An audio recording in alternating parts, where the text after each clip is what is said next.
Well, hello, everyone. My name is MightyStream, and I am going to do your May the 10th spiritual principle day in a meditation. Hope you're doing well. Let's look at that spiritual principle day, see what it has for us. All right. It's entitled Perseverance Helps Us Stay. May 10th. We may tire mentally in repeating our new ideals and tire physically in our new activities. Yet we know that if we fail to repeat them, we will surely take up old practices. That comes from the basic text, chapter 7, Recovery and Relapse, one of my favorite chapters. Many of us can say, relapse is a part of my story. From our own experience and from listening to each other share, we know the possibility that we might not stay clean is very real. What causes an addict in recovery to choose to get high again? It can be anything, really. But an unaware, I got this, can be especially dangerous. We tire of hearing the message, sharing the message, and frankly, each other. The sun goes down and comes back up on what seems like the same day.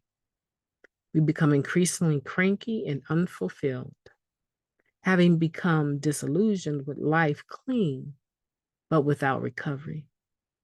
Maybe we even quit going to meetings. Eventually, we reach outside of ourselves to fix our insides and use again.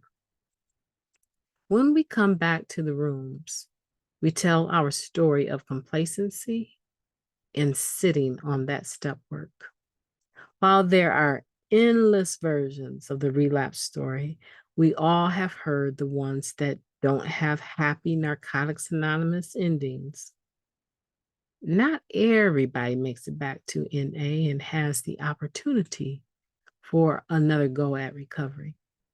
Knowing we could die out there, or not die, but bring ruin to our livelihood and relationships, doesn't keep us clean. So, what does? We know the answer to the question.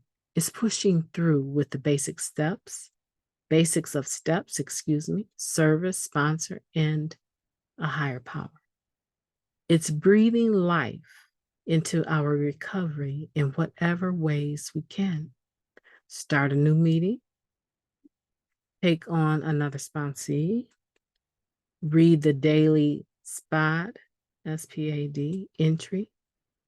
It's doing what we all have done in the past, again, just for today. It's carrying the message to a newcomer to remind ourselves of where we came from and what was so freely given to us. It's not picking up even when we want to. It's staying even when we don't want to. Perseverance can be an antidote to complacency. We want to live, so we have to keep on living. We don't need a new relapse story or one at all. It's preventable, not inevitable. Today, I will honor the rewards of recovery that I've worked hard for by persevering in what I know works, the program of NA. I want to stay and keep what I have so I can give it to others. Oh, let's take a moment of silence, followed by the we version of the Serenity Prayer. And I'm fully aware I forgot to do that with the Just for Today, but let's go ahead and do it now. Moment of silence, please. God, grant us the serenity to accept the things that we cannot change, the courage to change the things that we can, and the wisdom to know the difference. Just for today, please, and thank you. Sometimes I pause a little bit longer because I'm listening to my spirit and how it's responding to those words. And this is amazing. I don't think I've ever read this meditation before. I think it was the summer of last year before I began to actually do this particular meditation because it had not been printed in book form yet. And the only thing you could find was a draft form of the PDF version of it. And I was really kind of skeptical about wanting to use it or using it and making sure it was a solid draft. And when I had found some mistakes in there, grammatical issues, I decided to steer away from it. But over time, I became hungry for more. And I decided that I would incorporate this in the podcast. This meditation basically is a real summation of what I just shared in the Just for Today. And if you're one of those people that you just have a preference of which meditation you do, and you normally do the spiritual principle a day meditation, I would recommend you go back to the Just for Today in a meditation for May 10th. Because I do believe that it will also add to this meditation for today. Because we are talking about making a choice about not relapsing at all or anymore. I want to be clear about that. I understand a lot of us here have relapsed. I understand that. I understand it is a part of our story. I would say it has been a part of our story, okay? And it doesn't need to continue to be a part of our story. Oh, yeah, when we're sharing our experience, strength, and hope, we might reach back to a former relapse to bring up some issues so that as we're sharing from the heart, other people will understand and maybe be touched by that share and understand that if you could make it back, they can make it back too. But how many of us do know people that didn't make it back, that kept going in and out, or maybe they just went out one time? And maybe we went out several times. And now we're dealing with survivor's guilt because they just took one hit and it was one hit too many, right? We've been in and out maybe, and we're still here.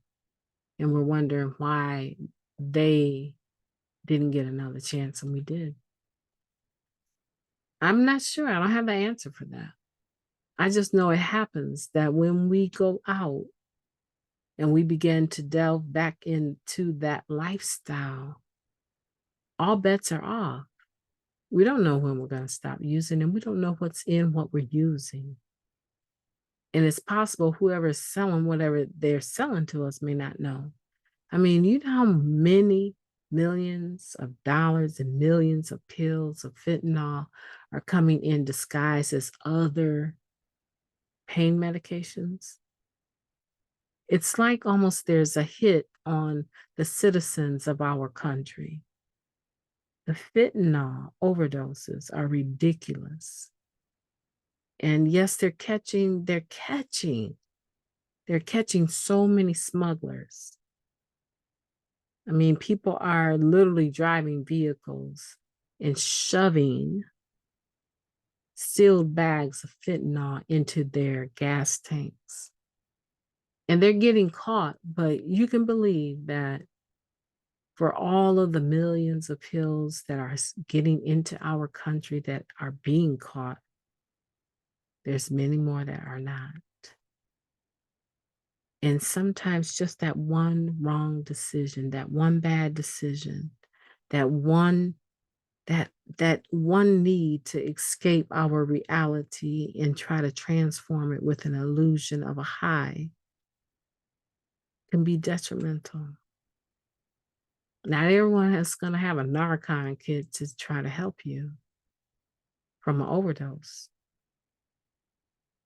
right? So it's very dangerous to relapse. And if you made it back, I'm very grateful for you. I'm very grateful. And I hope that you will never experience another relapse ever in your life. And for those of you that are like myself, we've been here forever and it feels like we just keep doing the same thing. And sometimes we have really high levels of joy, but a lot of times we're just pushing through life, choosing to live, not really knowing what else is out there for us to do. But we know that we don't want to go back to who we used to be, not after all these decades, not after all these years. Okay, so we go to conventions, we take trips, and but all of that outward stuff, it's sometimes very difficult to even enjoy it because it costs such an expense for us. And now you find yourself trying to, or at least I find myself trying to balance the budget again after those excursions that I rarely even try to make a convention anymore because I don't want the drama of trying to meet my bills afterwards, right? And you get tired. Like even some of the best friends that you might have had in recovery, you guys are no longer close anymore. And so it's very easy to get in that mindset of, I've done did, right? That's crazy grammar. I have done all that there is to do in the rooms. And there's nothing more, no other way for me to grow. And complacency sets in, intolerance of the newcomer and other people in the meetings. They don't do meetings the way we used to do them. And all of a sudden, you find yourself no longer even caring about making those meetings you used to make. Nobody's checking on you. If you don't send a text, nobody's texting you. And you begin to wonder, what is this even all about? I've been clean all these years. Will drink a wine hurt? What will a little bit of this or a little bit of that hurt? And unfortunately, some people that overdose, I don't say unfortunately that they don't die, but they are left as vegetables. And the family has to decide to pull the plug or not. Unfortunately, there's some people that are just paralyzed on a certain area of the body, and they're fully aware that they're not who they used to be. It's real serious. This is a serious meditation. It's not like, it doesn't have all that good juice energy, but hopefully it has the message that perseverance can be the antidote to our own complacency. And that if you come this far, just keep pushing through. Every day, like I said in the Just for the Day, every day is not going to be a crazy, great, beautiful recovery day. Some days are just going to be very flat energy wise. But I believe in you. I believe in my own recovery. Some of you guys think that, this is just me with all these experiences and sharing and stuff. But even in my here and now, I have to push. I have to come through on the other side because I've come too far and I'm not turning back. That's my story and I'm sticking with it. Hey, you guys, you know what? I love you very much. If no one else has told you today that they love you, I love you. And I hope that you will have a beautiful day on purpose. I intend to. Talk to you soon.